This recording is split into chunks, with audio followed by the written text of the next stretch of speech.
The German officer fell to his knees in the French mud, not from the bullet that had just passed through his chest, but from what he saw in the scope before he died.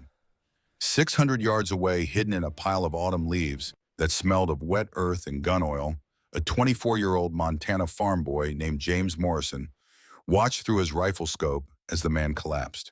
The leaves crunched softly beneath his body as he held position. His finger remained steady on the trigger. His breathing never changed. But here is what the history books never told you. That German officer, Hauptmann Klaus Zimmermann, had been hunting James for 6 weeks. He had killed 3 Canadian snipers already. He was the best shot in the entire Wehrmacht, an Olympic marksman from Berlin with 89 confirmed kills on the Eastern Front, a man who could split a playing card at 400 yards, a man who had survived 2 years in the frozen hell of the Russian front and lived to tell about it. And in that final second before James pulled the trigger on his Lee-Enfield rifle, Klaus had smiled. Because he finally knew the answer to the question that had haunted German high command since D-Day. Why were American farm boys and Canadian hunters killing Germany's finest soldiers like they were shooting deer back home? The answer lay in that pile of leaves, in the weathered hands of a young man who had never wanted to be a soldier, who had grown up with different dreams, who had learned to shoot not for war, but for survival on the high Montana plains, where winter could kill you just as dead as any bullet. The answer was simple, really. Americans like James Morrison did not fight like soldiers. They fought like hunters. And that made all the difference. The contrast: 4 years earlier, James Morrison had never killed a man. Hell, he had barely left Montana. The closest he had come to war was listening to Edward R. Murrow's radio broadcast while skinning coyotes in his father's barn. The smell of blood and fur mixing with cigarette smoke while voices from London crackled through static, talking about something called the Blitzkrieg. Words he could not pronounce describing places he had never heard of. A world that seemed impossibly far from the endless grasslands and big sky country he called home. His hands, the same hands that would later become known to German soldiers as the Quiet Death, were then only good for 3 things. 1. Shooting prairie dogs at 400 yards with his grandfather's .30-06 Winchester. 2. Breaking wild horses without breaking their spirit. And 3. Eating his mother's apple pie, which she baked every Sunday after church, still warm with cinnamon and butter melting into the crust. But that German officer in Normandy, the one lying face down in French mud with a single hole through his chest, he would change everything. Because this is not just a story about a rifle. It is not even really about war. This is a story about what makes an American deadly. Not the weapon in his hands, but the values in his heart, the promise. Over the next hour, I am going to tell you the true story of the Lee-Enfield No.4 Mark I, a rifle that British gunsmiths built by hand, that Canadian factories mass-produced with obsessive precision, and that American boys from places like Montana, Wyoming, and the Dakotas turned into the most feared weapon of World War II. You are going to hear about the Montana hunting guide who became a legend without ever wanting to be one, the German Olympic shooter who traveled 4,000 miles just to kill him, the rifle that never jammed, never failed, and never missed when it mattered most. And the day 2 men who had never met, who spoke different languages, who fought for different flags, faced each other across 700 yards of French countryside and discovered that honor exists even in war. This is the story of James Morrison and the rifle they called the Quiet Death. But before we get to that final duel in Normandy, you need to understand where boys like James came from, because that is the secret the Germans never figured out. If you or your father served in World War II, drop a comment below. This story belongs to your generation. Montana, September 1940. Havre, Montana. Population 3,624. 40 miles from the Canadian border. Close enough that on cold mornings you could see your breath mix with the steam from the Great Northern Railway locomotives that rolled through twice a day carrying wheat east and bringing newspapers west. The trains were the only connection to the outside world for most folks. They brought news of Europe's troubles. News that seemed as distant and unreal as the moon. James Robert Morrison turned 20 years old on September 1st, 1940, the exact same day Hitler invaded Poland. Not that James knew or cared much about European politics at the time. He was too busy doing what Montana boys did. Working. His morning started at 4:30. Not because anyone made him, but because the coyotes were out at dawn and the ranchers paid $5 a pelt. $5 was real money in 1940, enough to buy ammunition, tobacco, and maybe take a girl to the pictures on Saturday night if you were feeling flush. James could hear them before he could see them, their yips echoing across the high plains grassland that stretched flat and endless in every direction. The sound carried for miles in the thin air, sharp and lonely and wild. The sound of a 30-06 Winchester has a particular quality in Montana's thin air. Sharp, clean, like breaking a dry stick. James's rifle made that sound once, just once, 340 yards. The coyote dropped. His father, Robert Morrison Sr., watched from the porch of their two-room house, coffee cups steaming in the pre-dawn cold. The old man never said much, never had to, but he nodded once. Approval measured out like precious water in a drought. One shot, the old man would say, same as always. Learned that from my father. He learned it from his father. Morrison men do not waste bullets. We respect what we kill. That was not just philosophy. That was economics. Bullets cost money.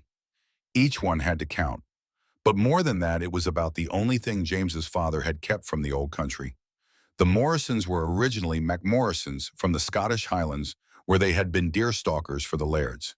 Gamekeepers who could drop a stag at 300 yards with an ancient rifle and open sights. Men who understood that hunting was not sport. It was craft. It was art. It was responsibility. They came over in 1885, brought three things: a rifle, a sense of honor, and the belief that if you are going to take a life animal or otherwise, you make it quick. No suffering, ever.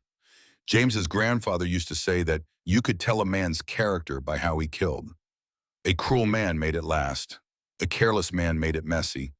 But a good man, a righteous man, made it quick and clean. One shot, that is all you need if you know what you are doing. James knew what he was doing. He had been shooting since he was 8 years old. His grandfather had taught him on that same Winchester, the stock worn smooth by 3 generations of Morrison hands. Taught him to read wind by watching grass bend, to judge distance by knowing how big a mule deer looked at 200 yards versus 400, to control his breathing until his heartbeat slowed and the whole world narrowed down to the crosshairs and the target and nothing else. By the time James was 15, he could outshoot every man in Havre. By 18, he was guiding hunters from back east who paid good money to shoot elk in the Rockies. City men with expensive rifles who could not hit a barn door at 50 paces until James showed them how. But that morning in September 1940, as James walked back to the house with the coyote pelt slung over his shoulder, he had no idea that within 2 years, he would be using those same skills to kill men instead of animals. The world burns. While James was shooting coyotes in Montana, the world was tearing itself apart. By October 1940, London was burning. Every night, German Heinkel bombers dropped hundreds of tons of explosives on British cities. The Blitz, they called it. The newspapers showed pictures of entire city blocks reduced to rubble, of children sleeping in underground stations while bombs fell overhead, of St. Paul's Cathedral standing defiant amid the flames, somehow untouched, while everything around it burned. France had fallen in 6 weeks. 6 weeks. The mighty French army, which had held Germany at bay for 4 years in the last war, had been swept aside like autumn leaves. The Wehrmacht's blitzkrieg had torn through the Maginot Line, through the Low Countries, through everything. Panzer tanks rolling across farmland that still held the bones of men who had died fighting Germans a generation before. Poland was crushed. Norway occupied.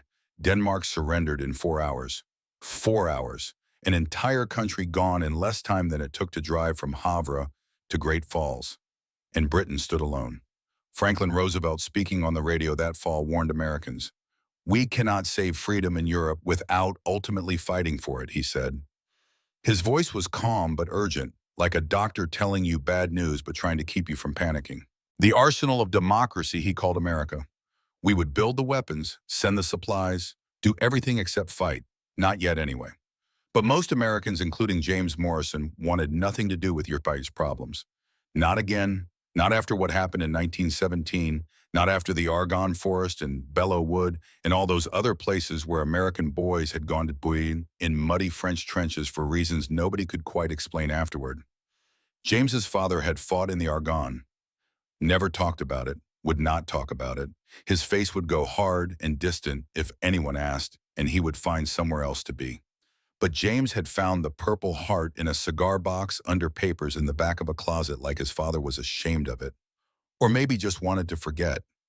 So when James's half-brother Thomas wrote from Canada that he had enlisted in the Canadian Army, James's father exploded. "Fool boy is going to get himself killed for nothing," the old man shouted, crumpling the letter in his fist. "Just like I almost did. For what? For nothing. For some politicians in Washington and London who sit in comfortable offices while boys die in the mud." But James's mother, Margaret, a quiet woman who rarely disagreed with her husband, picked up that letter and pressed it flat against the kitchen table. "Thomas believes in something," she said softly. "Can you fault a man for that?" She had a way of saying things that made you reconsider, made you think. She had been a school teacher before she married, back when women who married were expected to quit teaching. But she had never really stopped being a teacher. Still corrected James's grammar. Still made him read books. Still asked him questions that made him think about things he would rather not think about. James kept that letter, read it 17 times before he memorized it. Thomas was 6 years older, his half-brother from his mother's first marriage to a French-Canadian man who had died in a logging accident up in Saskatchewan. Thomas had always been more like an uncle than a brother, someone who visited twice a year, someone who sent birthday cards with Canadian stamps, someone who seemed to live in a different world. But that letter was different. Thomas wrote about Hitler and the Nazis and what they were doing in Europe, about concentration camps and persecution and invasion, about how someone had to stop them, about how the Canadians were building something special. Sniper units, he called them. They need men who can shoot, real shooters, men like us, men like us. James read those words over and over, men like us, as if James belonged to some special brotherhood of riflemen that transcended borders and flags.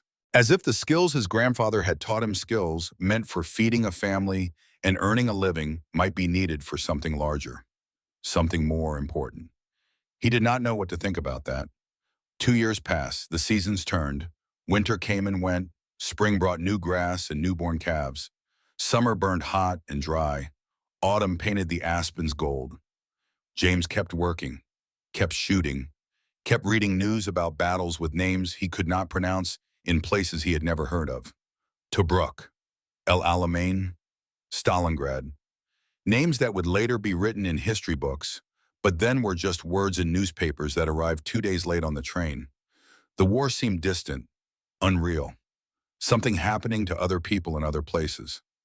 Then August 19th, 1942, a telegram arrived. Western Union, yellow paper. The boy who delivered it could not have been more than 16, too young to enlist yet. He handed it to James's mother and waited awkwardly on the porch, not knowing if he should stay or go. She gave him a quarter and closed the door. Her hands shook when she opened it. Thomas Mackenzie Morrison, stop wounded. Dieppe operation, stop critical condition. Stop, just those words, nothing more. As if a man's life could be summarized in a handful of words clacking out of a telegraph machine somewhere far away. Dieppe. James had read about it in the newspaper 3 days later. Canadian troops, mostly Canadian, launched a raid on occupied France, an attempt to test German defenses, to prove that an invasion was possible, to boost morale. It was a disaster. Of 5,000 Canadians who landed on those beaches, 3,600 were killed, wounded, or captured. The Germans were waiting, had been waiting. The element of surprise, which is everything in war, was gone before the first landing craft touched sand. Machine guns cut down men before they could even reach the seawall. Tanks got stuck on the rocky beach. The whole operation was over in 9 hours. 9 hours of hell. Thomas survived, barely. Machine gun fire across his chest and shoulder. 3 bullets, 2 broken ribs, collapsed lung.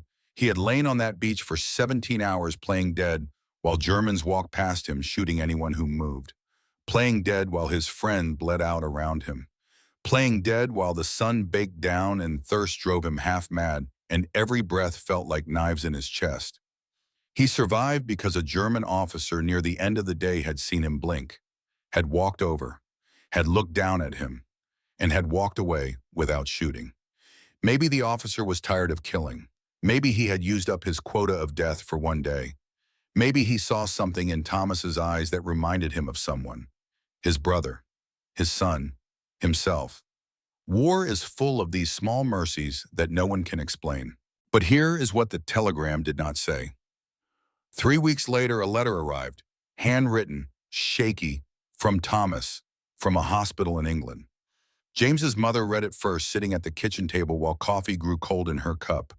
Then she handed it to James without a word, just handed it to him and walked outside, and James knew it was bad before he even unfolded the thin paper. The handwriting was barely legible. Thomas's right hand was damaged. He had written with his left, each word a struggle. Jimmy, the letter began. Always Jimmy, never James. No one else called him that except Thomas. I saw things no man should see. Boys from Regina, from Toronto, from Vancouver, dead in the sand, 20 years old, most of them. Kids, really. Kids who should have been worrying about girls and moms and what to do with their lives. Instead, they died on a French beach far from home for reasons most of them probably did not fully understand. But I also saw something else. I saw what happens when you face evil and you are not ready. The Germans were ready. We were not. They had snipers who had fought in Poland and France and Russia. Men who could shoot a cigarette out of your mouth at 400 yards. Men who had been doing this for years. Men who were professional killers in a way we were not. We had farmers with rifles. Good men, brave men, but not prepared, not trained, not ready for what they faced. But now the Canadians are building sniper schools, real ones, training hunters, men who grew up with rifles who understand patience and wind and distance, men who do not need to be taught how to shoot, just how to fight. They need Americans too, boys from Montana, Wyoming, Idaho, places where men still know how to shoot, where hunting is not a hobby but a way of life. I cannot fight anymore, Jimmy. Doctor says my shoulder is finished, says I will never lift my right arm above my head again, says I am lucky to be alive. Maybe he is right. I do not feel lucky, but you can. I am not asking you to avenge me. I am not asking you to be a hero. I am asking you to finish what we started, because somebody has to stop them, and it might as well be men who know what they are doing. Your brother Thomas. James read that letter 3 times, then folded it carefully and put it in his shirt pocket over his heart. The decision. James sat on the porch that night, October wind cutting through his jacket, sharp and cold, and smelling of snow coming down from the north. The kind of wind that makes you think about winter and survival and mortality. That letter felt like it was burning a hole through his shirt, through his skin, into his heart. His father had not spoken to him in 3 days. Not since James mentioned Thomas's letter. Not since James had said the word enlist. The old man would not look at him, would not acknowledge him, would leave the room when James entered. It was like James had already died and his father was practicing mourning him. His mother sat beside him on the porch, silent at first, just sitting there in the cold dark while stars came out overhead, brittle and sharp and impossibly distant. Your father is scared, she finally said. He lost friends in France, good men, boys he grew up with. He does not want to lose his sons. Thomas is already hurt. And you think going over there will make it better? James was quiet for a long moment, searching for words that would not come. Then he said something his mother would remember for the rest of her life. Mom, remember when I shot my first elk, I was 12. You made me sit with it while it died. You said if you are going to take a life, you make sure it is for something important. You make it quick, and you never forget what you did. She nodded, eyes glistening in the starlight. Thomas is right. Somebody has got to stop them. And if it has got to be somebody, I would rather it be someone who makes it quick. Someone who does not make them suffer. Someone who respects the kill. His mother was quiet for a long time. Then she reached over and took his hand, held it tight. Her hands were rough from years of farm work. Strong hands, hands that had delivered calves and set broken bones and held children through fevers and buried a husband she loved. She did not cry. Morrison women did not cry. But her voice was thick when she spoke. If you go, you come back. Promise me that. I will try. No. Promise me. Say the words. I promise, James said. I will come back. It was a lie. They both knew it. You cannot promise to survive a war. But sometimes we need the lie more than we need the truth. 2 weeks later, James loaded his grandfather's 3006 Winchester into his father's 1936 Ford pickup, added $73 in cash saved from 2 years of hunting and guiding, a photograph of his parents, 3 changes of clothes, a Bible his mother had given him, and that letter from Thomas creased now from being folded and unfolded so many times. He drove north. The road was dirt most of the way, rutted and rough, kicking up dust that hung in the air behind him like smoke. He crossed into Canada at the Coots border crossing on October 17, 1942. The border guard, an older man with kind eyes, looked at James's birth certificate and asked him where he was going. To enlist, James said. The guard looked at him for a long moment, then nodded. Good luck, son. Give them hell. James's father never said goodbye, never came out of the barn when James loaded the truck, never looked up when the engine started, never waved when James drove away.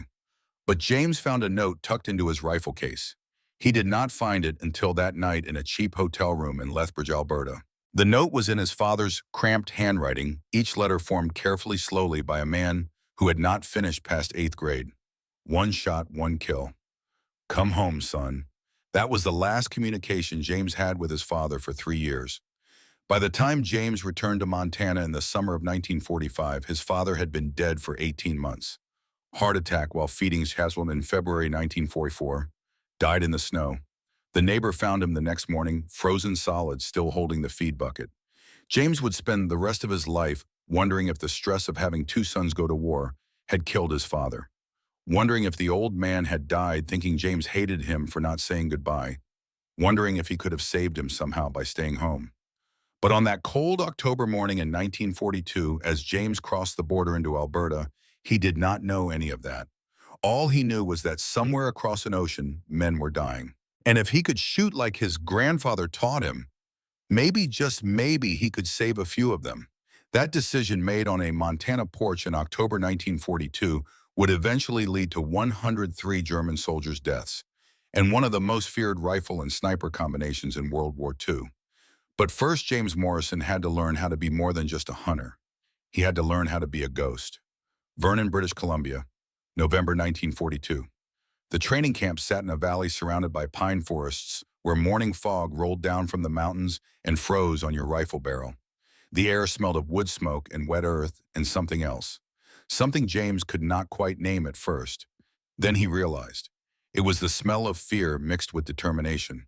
43 men standing in formation breath, steaming in the cold, each one knowing that most of them would not make it through training. James Morrison stood among them. 31 Canadians. 12 Americans who had crossed the border like he had. Farm boys and hunters and trappers. Men who knew how to shoot but did not yet know how to kill. There was a difference. James would learn that soon enough. The man who would teach him that difference walked down the line that first morning. Sergeant William Fraser, 35 years old, with a face that looked like it had been carved from Highland granite and a temper to match. Red beard, scar across his left cheek from a German bayonet in the First World War. He carried a coffee mug in one hand, steam rising from it like smoke from a dragon's nostrils. He walked slowly, deliberately, looking at each man like he was inspecting cattle at auction, judging, measuring, finding most of them wanting. When he got to James, he stopped. You, where you from? Havre, Montana, Sergeant. Montana. Fraser took a sip of coffee. You ever kill anything? Coyotes? Prairie dogs? Elk. Elk at what range? 400 yards, Sergeant. Fraser studied him. Wind. 10 mile per hour, crosswind. Sergeant, from the northwest. Correction. 2 inches right at that range, Sergeant. Maybe 2.5, depending on the load. Fraser almost smiled. Almost. The corner of his mouth twitched like he was fighting against it. You will do, he said. Then louder to everyone, his voice carrying across the parade ground like a whip crack. Gentlemen, a sniper who misses is just a murderer with bad aim. For the next 12 weeks, I'm going to teach you not to miss. And he meant it, the breaking. The training broke men. Not physically, though. Crawling through frozen mud for 6 hours while instructors walk past you, sometimes stepping on your back, will break your body down pretty good. James learned what it meant to be cold in a way he had never been cold before. Montana cold was clean and dry. British Columbia cold was wet and penetrating, the kind that gets into your bones and stays there. No, the training broke men mentally. Because sniping is not about being a good shot. Any farm boy can hit a target at 200 yards if you give him enough practice. James had met city boys who could shoot well enough after a few months of training. Shooting is a mechanical skill. You learn the fundamentals. You practice. You get better. Sniping is about something else entirely. It is about patience. Lying in the same position for 8 hours without moving. Your muscles screaming, bladder full, insects crawling on your face into your ears across your lips, and you cannot move, cannot even blink too fast. Because movement is death. Movement gets you seen, and getting seen gets you killed. It is about mathematics, wind speed, temperature, humidity, altitude, barometric pressure, the Coriolis effect at extreme range.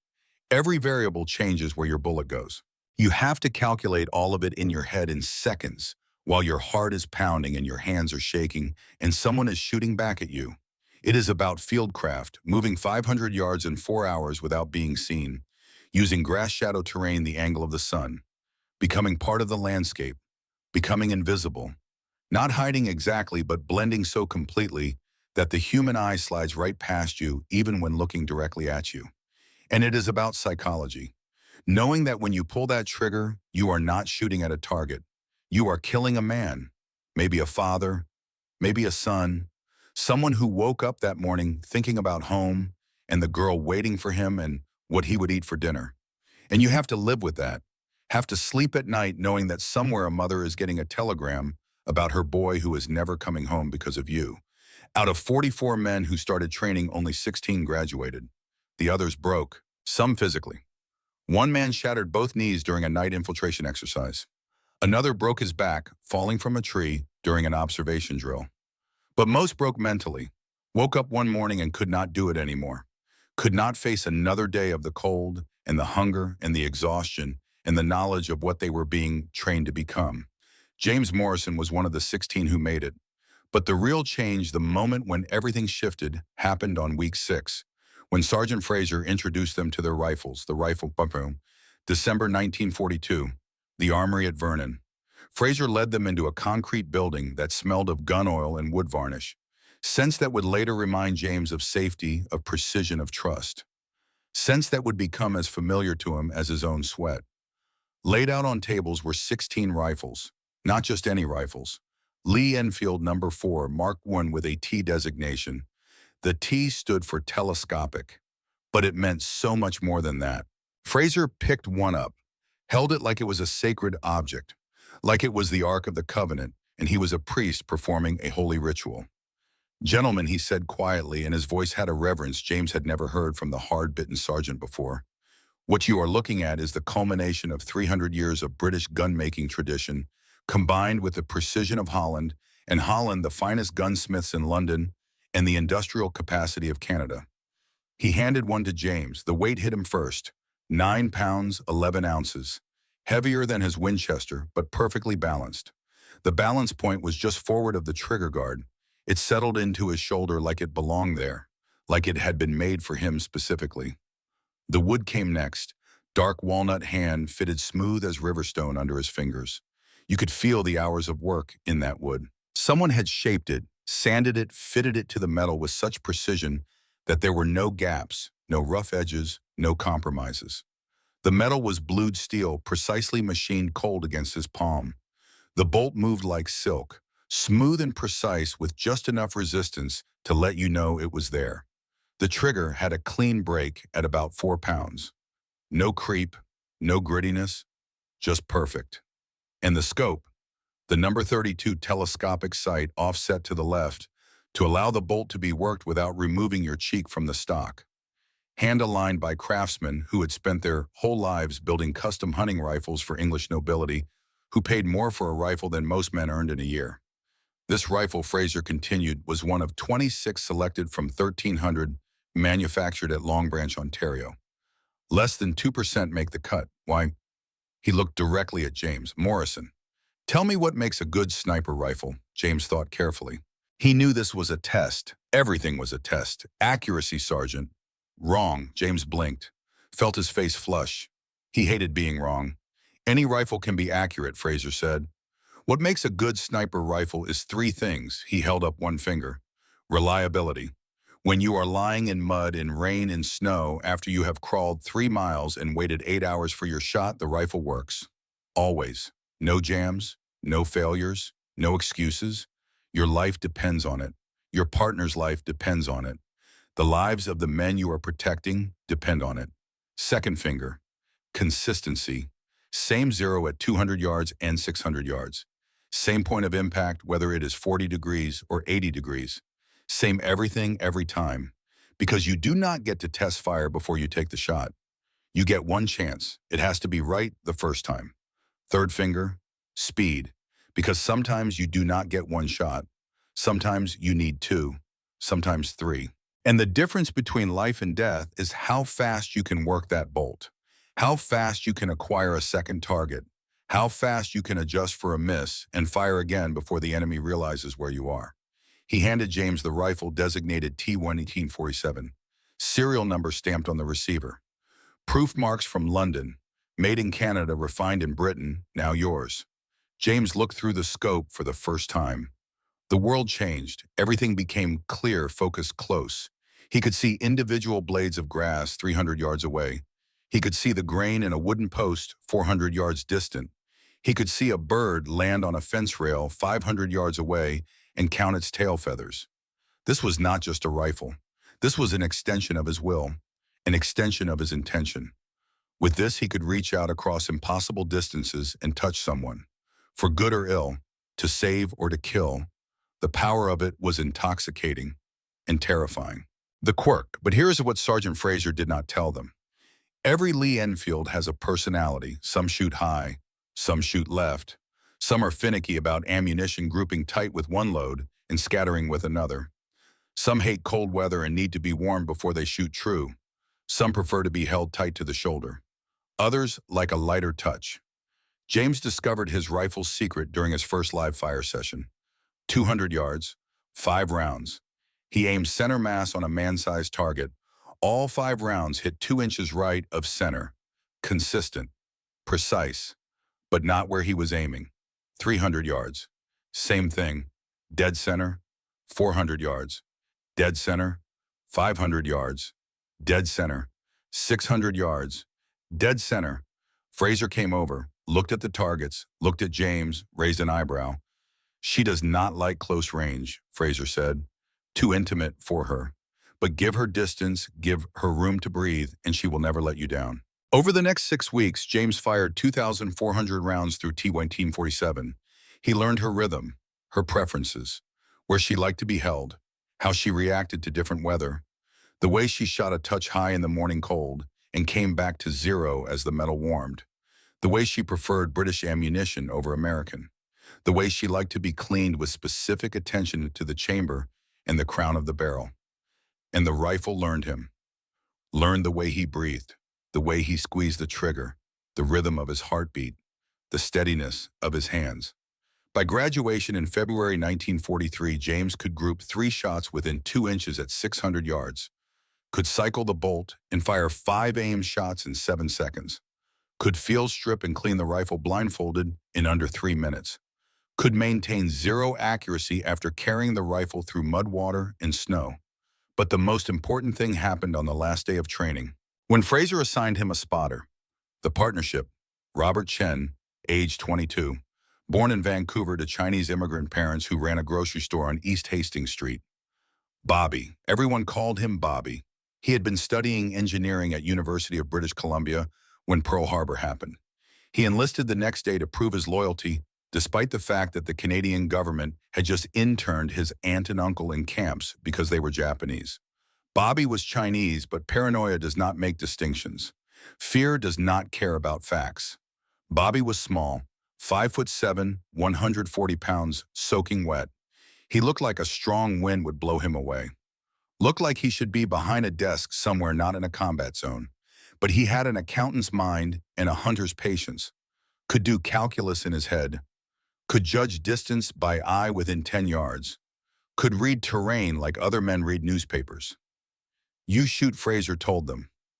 He spots. He reads wind. He watches your back. He finds your targets. You are married now. Act like it. James looked at Bobby skeptically. The kid looked too young, too small, too soft. Bobby looked back and said, I can do math faster than you can breathe. You want to hit something at 800 yards in a crosswind, you need me. He was right. That first day working together, Bobby called out targets James had not even seen. Calculated wind drift while James was still trying to judge distance. Spotted for corrections before James could ask for them. By the end of the first week, they moved like one organism. Bobby would whisper a range and wind call. James would adjust and fire. No wasted words, no hesitation, just smooth, efficient killing. Over the next 2 years, Bobby would save James's life 6 times. Once by spotting a German patrol that James had missed. Once by pulling him down a split second before a sniper round passed through the space where his head had been. 4 times by making wind calls that meant the difference between a hit and a miss, between mission success and getting them both killed. And James would save Bobby twice. Once by killing 3 German soldiers who had stumbled onto their position. Once by carrying him 2 miles through enemy territory after Bobby took shrapnel in both legs. But on that cold February day in 1943, as they shipped out to England, all James knew was this. He had a rifle that never failed, and a partner who never quit. Everything else was just details. England, the waiting. March 1943 to June 1944. 15 months of training, waiting, preparing. Advanced courses in urban sniping, counter-sniper tactics, working with artillery spotters, night operations, vehicle interdiction, prisoner snatch missions, every possible scenario they might face, and waiting, always waiting, for the invasion that everyone knew was coming, but no one knew when. James spent those months becoming intimate with Tu-1847. He carved notches into the stock for practice kills at long range. Not enemy soldiers, not yet, but practice targets that represented enemy soldiers, getting his mind ready for what was coming. He wrote letters home, to his mother mostly. His father never wrote back. James did not know if the old man was reading the letters or burning them unopened. Then December 1943 brought news that broke something inside James he did not know could break. His father was dead, heart attack, died in the snow feeding cattle.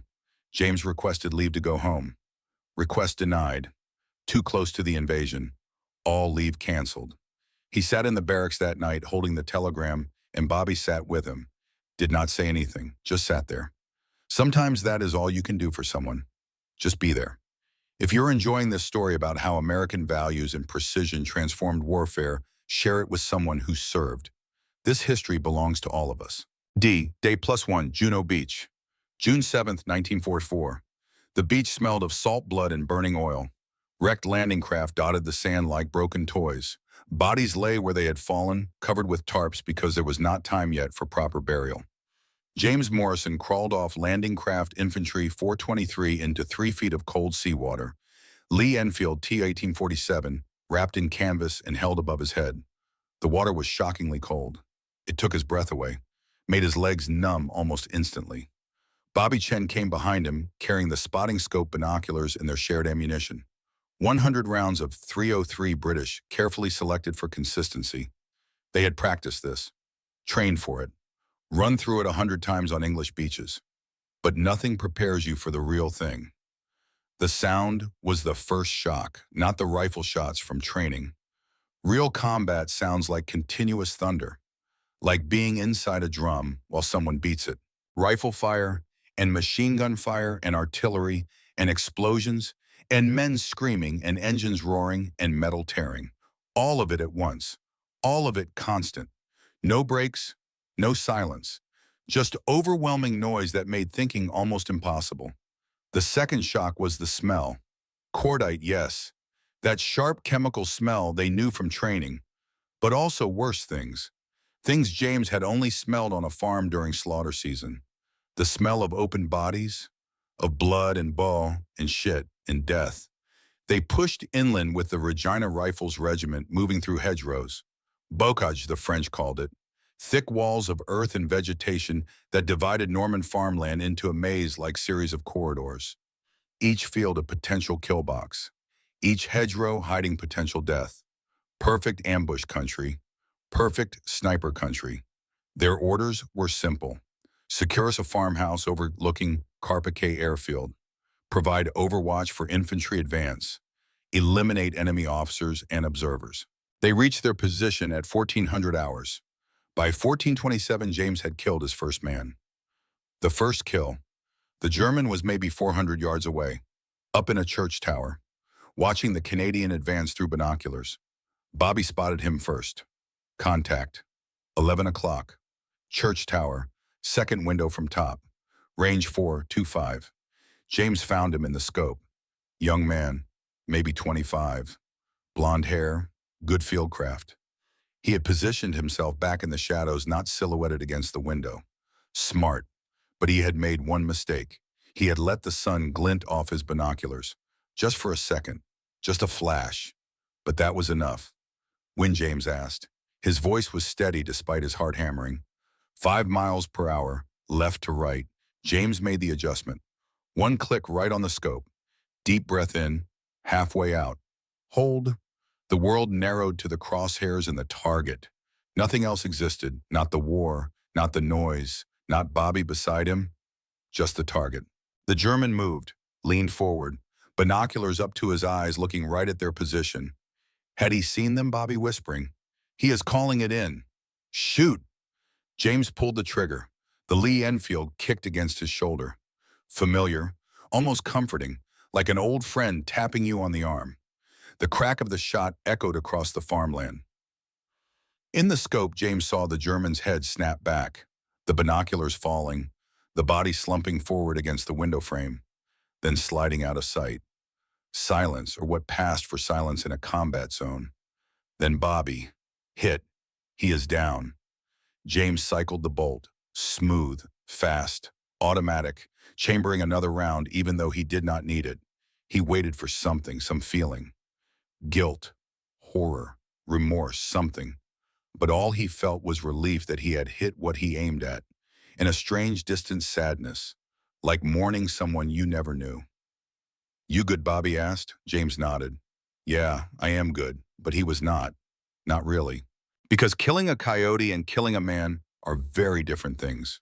A coyote does not have a mother waiting at home, does not have a girl he writes letters to, does not have dreams about what he will do after the war.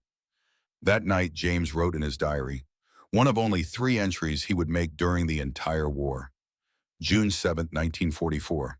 I killed a man today. German observer. Church tower. 425 yards. Clean shot. I made it quick. That is what grandfather would have wanted. 1 shot, 1 kill. No suffering. He never wrote about the nightmares that started that night, or the fact that for 3 days afterward, every time he closed his eyes, he saw that German soldier's head snap back. The escalation. Over the next 6 weeks, James Morrison killed 17 more German soldiers, machine gunners, officers, forward observers. 1 German sniper who had been terrorizing Canadian positions for days. Each time, clean shot, quick death, no suffering. The Regina Rifles started calling him Ghost. Not because he was scary, but because he was invisible. He would be there one moment, gone the next, and somewhere a German would fall. But then late July, something changed. Canadian intelligence brought in a captured German Unteroffizier, a sergeant from the 12th SS Panzer Division. Young, maybe 19, looked even younger. Looked like he should be in high school, not fighting a war. During interrogation, the sergeant mentioned something that made the intelligence officer sit up straight. They brought in a specialist from the Eastern Front, Oberleutnant Zimmermann, Olympic shooter, 1936 Berlin Games.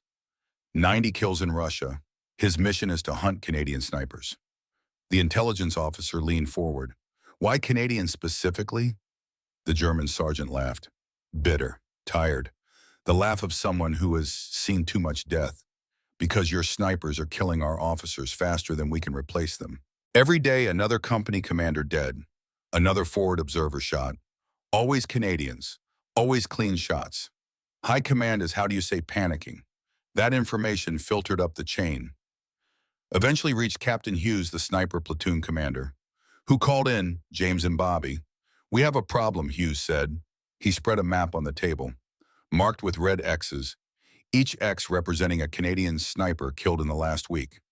German counter-sniper specialist, trained at their elite school, been operating in your sector. 3 Canadian snipers killed in 7 days, all headshots from extreme range, all in your division's sector. Bobby asked the question both of them were thinking. How do we find him? Hughes looked at James directly. We do not find him, Morrison. We let him find you. We set a trap. And you are the bait. James looked at the map, at the X's marking dead men, good men, trained men. And somewhere out there in those hedgerows and farmhouses and church towers was a German who was better than all of them. A man who had survived 2 years on the Eastern Front, who had killed 90 men, who was now hunting James specifically.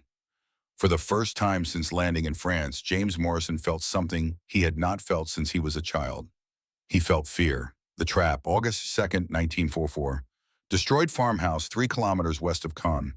The plan was simple. Simple plans are usually the best plans, Fraser had told them in training. The more complicated the plan, the more ways it can fall apart. James would set up in an obvious position, good sight lines, decent cover, the kind of position a competent sniper would choose. Bobby would hide 200 yards away with a radio. When Klaus took the shot at James and missed because James would have a dummy in his place, Bobby would triangulate the shot. Call in artillery, problem solved, simple. Except Klaus Zimmermann had not survived 90 kills by being stupid. James set up his position at dawn, first light painting the sky pink and gold, birds singing their morning songs unaware or uncaring that men were about to die in their territory. He arranged his helmet and pack to look like a sniper from 600 plus yards, added his jacket stuffed with grass to give it shape. From a distance in the right light, it looked convincing. Then he moved 30 feet away into better cover and waited. 8 hours passed. The sun moved across the sky in its eternal arc. James's legs cramped. His bladder filled until it ached. Sweat ran down his back despite the cool morning. Flies found him crawled on his face into his ears. He let them. Movement is death. Bobby's voice in his ear, barely a whisper. Movement, 1 o'clock, 650 yards. James did not move, did not even adjust his scope. Waited. Then the shot came. The crack of a rifle. Not particularly loud. Not particularly close, but unmistakable. A bullet smashed into the wall 6 inches from James's actual head. Not the dummy, his position. The real position. James rolled left as a second shot hit where he had been lying. Stone chips exploding. One caught him across the cheek, drawing blood. Move, move, Bobby screaming into the radio. He has got us. James grabbed his rifle, ran. Training took over. Do not think, just move. Get to cover. Stay alive. Third shot, hit Bobby's pack. Blew apart his canteen, water spraying. Fourth shot, missed by inches as James dove behind a stone wall. Then silence. James peered through a crack in the wall scope, up searching, heart pounding so hard he could hear it in his ears. Blood on his face mixing with sweat. Nothing, no movement, no muzzle flash, no indication of where the shots had come from. The man was a ghost. Bobby crawled up beside him, breathing hard. How did he know? James looked at the wall where that first shot had hit. The bullet had struck exactly where his head would have been if he had been lying in his planned position. Not a warning shot, not a miss, a perfect shot. If James had not moved 30 feet from his decoy. He is better than me, James said quietly. What he is better than me. He outthought me, outpositioned me. Bobby stared at him. So what do we do? James looked at the bullet hole in the wall, looked at the blood on his hand from his cut cheek, looked at the ruined canteen spilling water onto French soil, then smiled, a grim smile.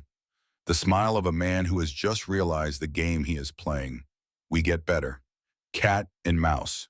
For the next 4 weeks, August into early September, Klaus Zimmermann and James Morrison hunted each other. Neither knew the other's name yet. Intelligence had identified Klaus, but James only knew him as the German, the specialist, the Olympic shooter. Klaus knew James only as the Canadian ghost, the American voice, the one who never missed, but they knew each other's style. James learned that Klaus preferred morning shots. Sun behind him, targets backlit. Smart. Klaus learned that James favored late afternoon positions. Golden hour light shadows lengthening. Also smart. James learned that Klaus used decoys brilliantly. Helmets on sticks. Dummy positions that drew fire. Klaus learned that James never took the obvious shot. Always waited. Always patient. James learned that Klaus was willing to wait days for the perfect opportunity. Klaus learned that James always had an escape route plan. Never trapped himself. They each killed other snipers during this time thinking they might be their opponent. James killed 3 German snipers. All clean shots. All from positions Klaus would have approved of. Klaus killed 2 Canadian snipers from other units. Both headshots. Both from extreme range. But they never got a clear shot at each other. It was like 2 chess grandmasters playing by mail. Each move careful, considered, countered. Each studying the other's game's learning patterns, anticipating responses. The tension built. Days turned into weeks. The hedgerows of Normandy became their personal battlefield. A deadly game played across fields and farms and ruined villages. Then September brought the breakout. Allied forces streaming out of Normandy. The German line collapsing. Retreat turning into rout in some sectors. And James Morrison moved with the advance, always hunting, always watching for the one German who mattered. The Scheldt, October 1944. The Scheldt Estuary. Netherlands. If you have never been to the Netherlands, picture this. Flat. Perfectly flat. Farmland below sea level protected by dikes. Raised embankments that held back the ocean. The Germans had flooded sections deliberately. Turned the battlefield into a maze of water channels, muddy fields, and narrow causeways. For most soldiers, nightmare terrain. Exposed, nowhere to hide. Every movement visible from miles away. For snipers, paradise. Because there was no cover. Anywhere. Every German soldier moving on those dikes was visible from 800 plus yards. And the Lee-Enfield could reach 800 yards. James and Bobby were assigned to overwatch for the assault on Woensdrecht, a small town on a crucial causeway. Their position was a church tower with clear sight lines across 3 kilometers of open ground. For 6 days, James Morrison hunted. Day 1, 5 kills. All German soldiers attempting to cross causeways. All clean shots. All dropped where they stood. Bobby called ranges. James adjusted. Fired. The rhythm became almost meditative. Range.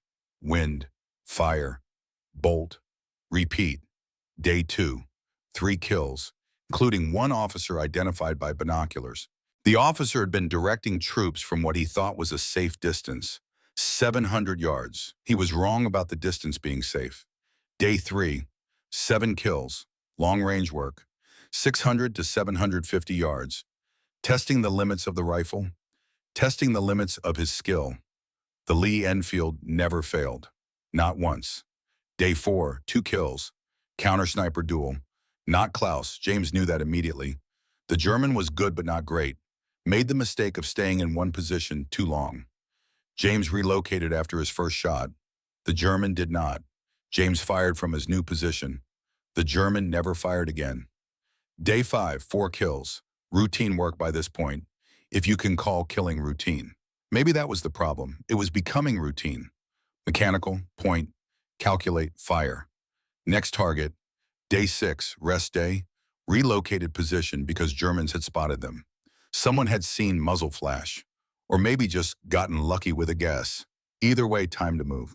Total for 6 days, 21 confirmed kills. Canadian infantry advancing below would later report it was like God himself was on their side.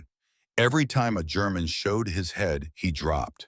They never saw the shooter. Never heard the shots over the general noise of battle. Just saw the enemy falling. But here is what James remembered most about the Scheldt. Not the kills, the cold. It was October.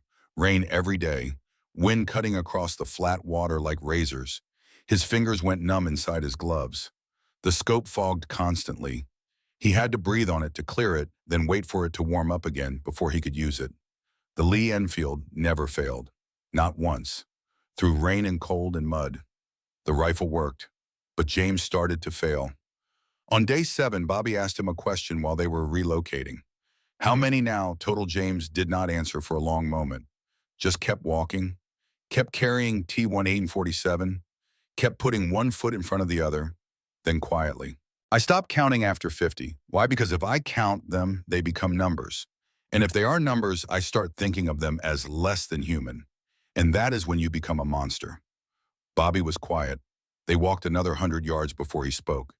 You are not a monster, James. You are ending this war one bullet at a time. Maybe, James said, or maybe I am just good at killing. That was the moment when James realized he was changing, and not in a good way. He was becoming something he did not want to be, something his grandfather would not recognize, something his father had warned him about without ever saying the words. He was becoming a professional killer.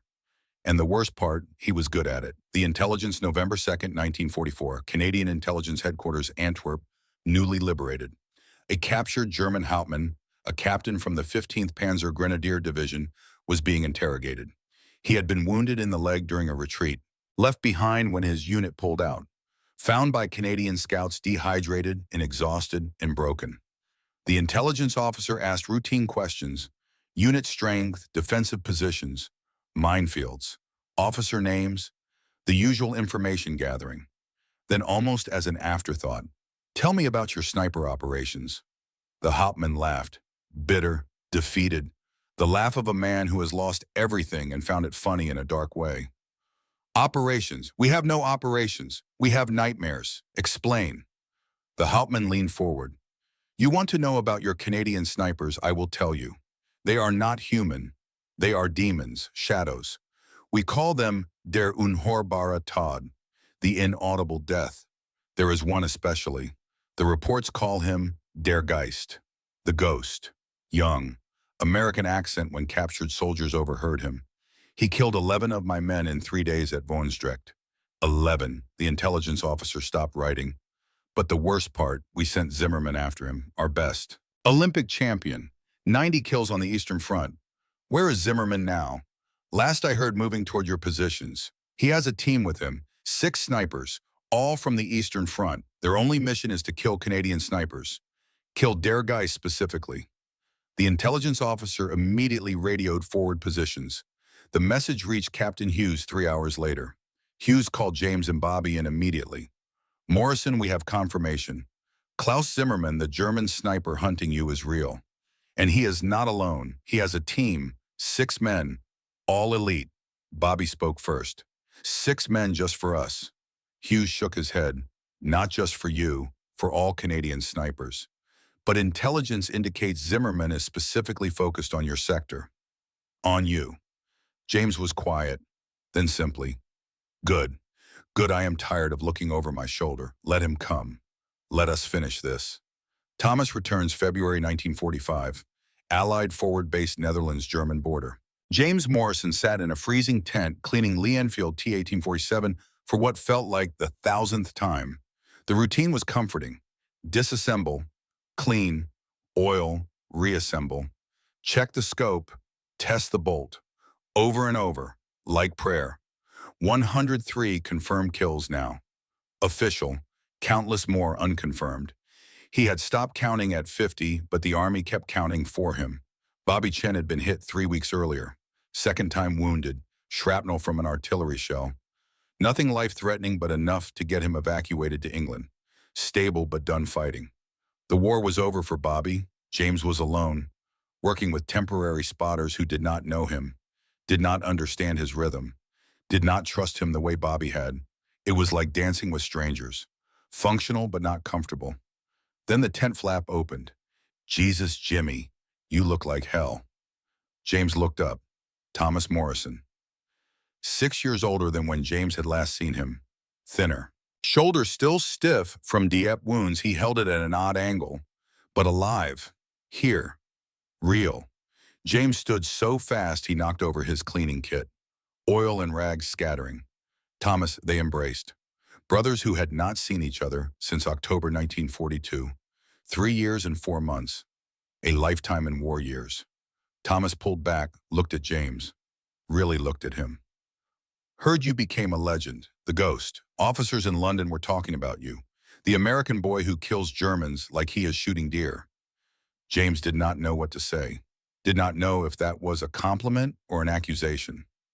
Thomas continued, I was recovered enough to serve again. They will not let me fight, but I can spot. I volunteered for sniper section. Why? Because my little brother is about to do something incredibly stupid, and I am not letting him do it alone. James smiled. First real smile in months. How did you know? Because Captain Hughes briefed me. Final mission. Klaus Zimmermann, the German sniper who has been hunting you. Thomas sat down, poured coffee from a thermos. The coffee smelled like home, like their mother's kitchen, like a world that did not have war in it. They are sending you into Gok, German-held town. Klaus is there training new snipers. High Command wants him eliminated before he can rebuild German counter-sniper capability. I know. I am going tomorrow. Thomas nodded. I am going with you, Thomas. You are still injured, and you are my brother. End of discussion. They sat in silence for a moment. Brothers who had chosen the same war, the same fight, the same deadly profession. Then Thomas asked the question. How many what?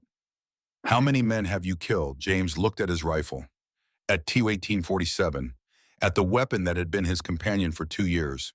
His friend, his curse. 103 confirmed. Maybe 30 more unconfirmed. Thomas was quiet for a long time. You remember Dad's rule, 1 shot, 1 kill. No suffering, sir. James nodded. You kept it, Jimmy, every single one. You did not make them suffer. That counts for something. Does it? It has to. The final mission. February 18th, 1945. 0300 hours, outside Gok, Germany. James and Thomas moved through the darkness. No moon, overcast sky, cold that bit through every layer of clothing. They had infiltrated through Allied lines, crossed no man's land, slipped past German sentries who were cold and tired and not expecting infiltrators this close to the end of the war. 2 hours of moving slowly, carefully, invisibly. Every skill James had learned in training, every lesson from 2 years of combat, all of it focused on this moment. Thomas spotted for obstacles. James carried T-1847 40 rounds of ammunition and the knowledge that this might be his last mission. One way or another, it ended here. 0527 hours.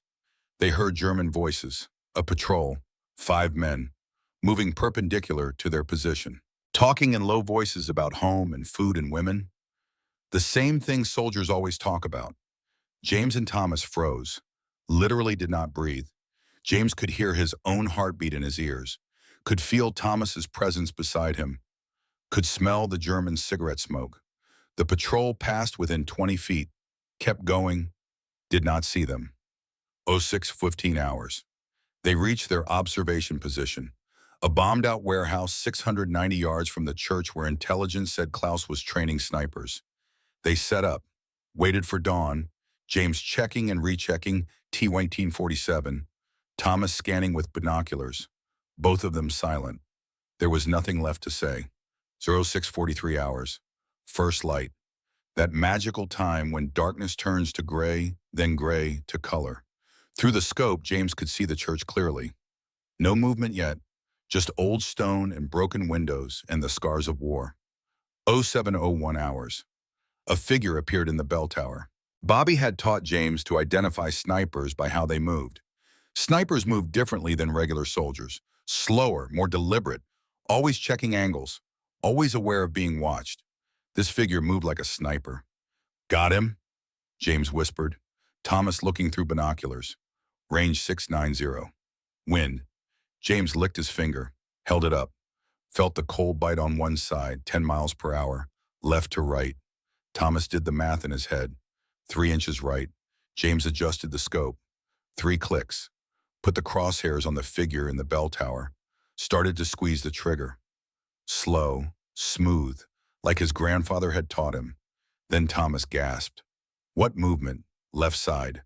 German patrol. They see us. James looked away from the scope. 6 German soldiers, 150 yards, running toward their position. Someone had spotted them, maybe seen muzzle flash from a previous position, maybe just gotten lucky. Thomas grabbed his rifle. Go, I will hold them. Thomas, no, take the shot. End this. That is why we came. James looked at his brother, at the Germans running toward them, at the figure in the bell tower, Klaus, who was now looking in their direction. He had maybe 10 seconds before everyone started shooting. Thomas, shoot the duel. James put the scope back to his eye, shut out everything else. The Germans, Thomas, the fear, all of it.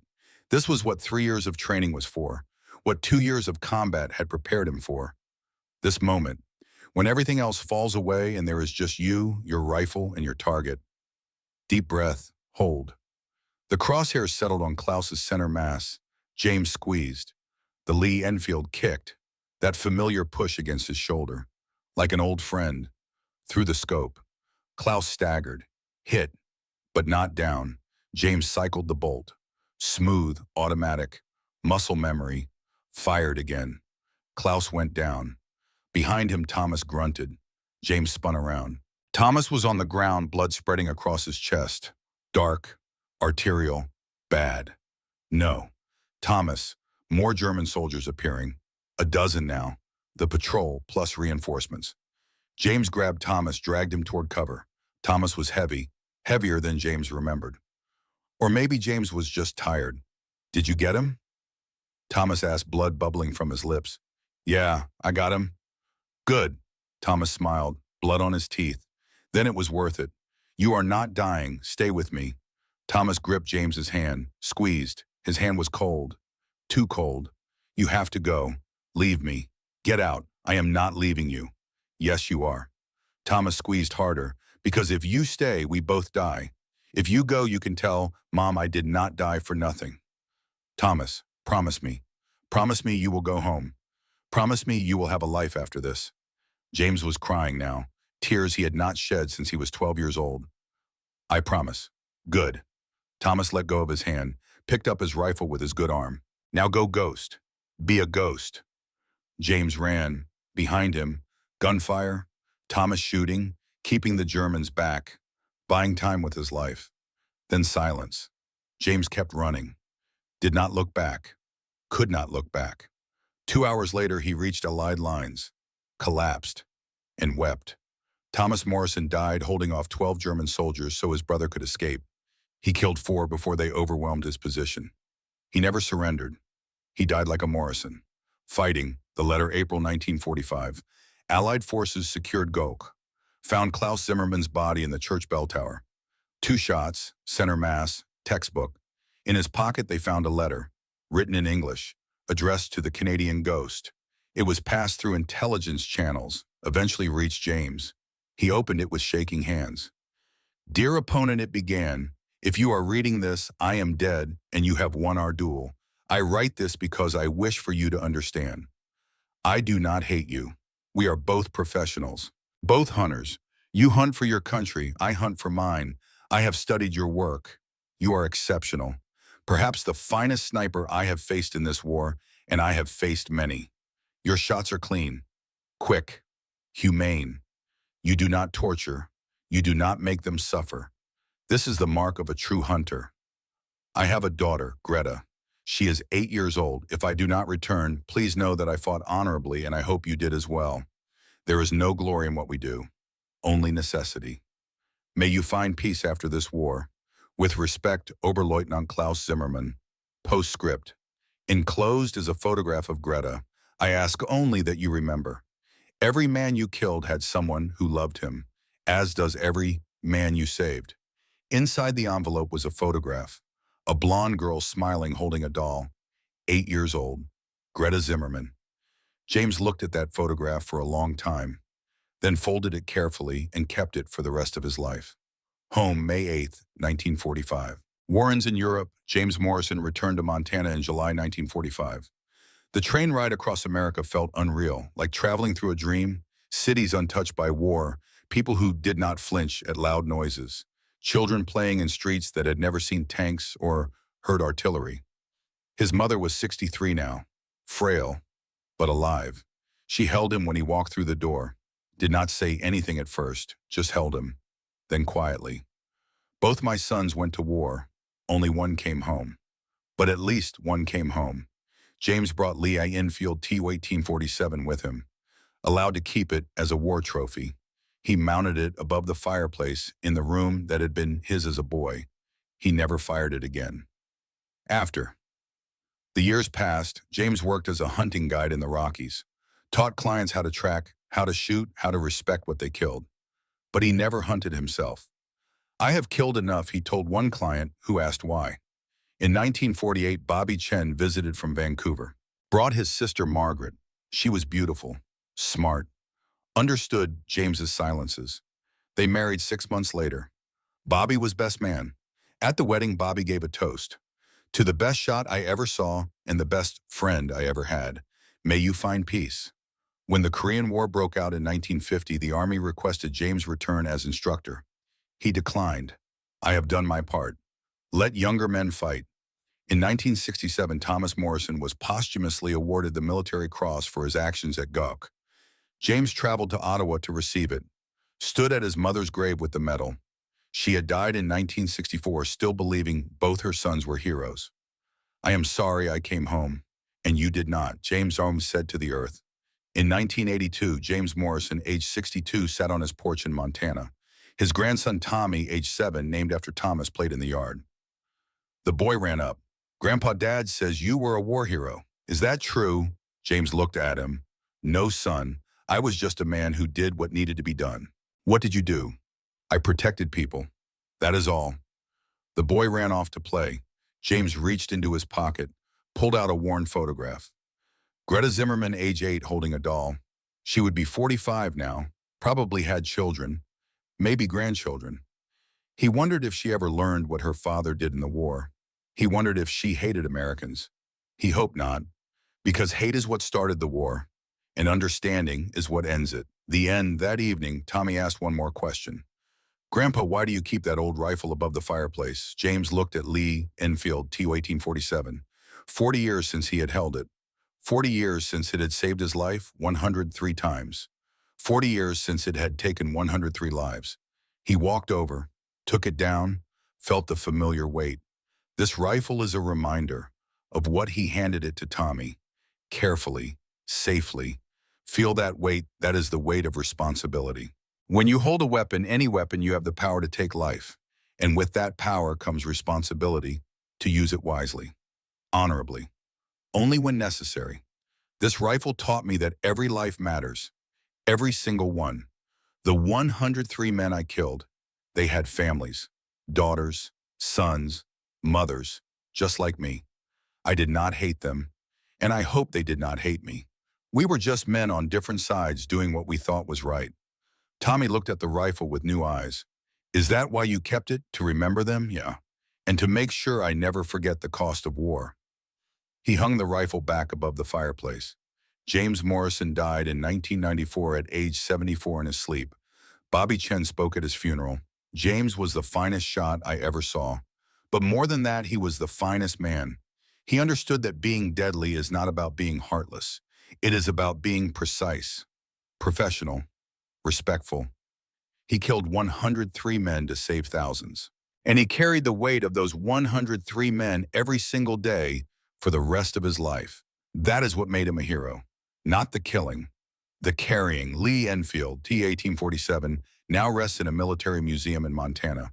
Beside it, a placard reads, "This rifle in the hands of Sergeant James Morrison, Canadian Army American volunteer, accounted for 103 confirmed enemy kills during World War II. It never jammed, never failed, and represented the best of what America and Canada stood for: precision, reliability, and honor." So the next time you hear someone say they do not make them like they used to remember, they are not just talking about rifles, they are talking about men. Men like James Morrison. Men who understood that true strength is not about being the toughest. It is about being the most disciplined, the most honorable, the most human, even in the most inhuman circumstances. That is the story of the quiet death. If this story moved you, share it with someone from the greatest generation. They remember these days. They remember these values. Let them know we have not forgotten.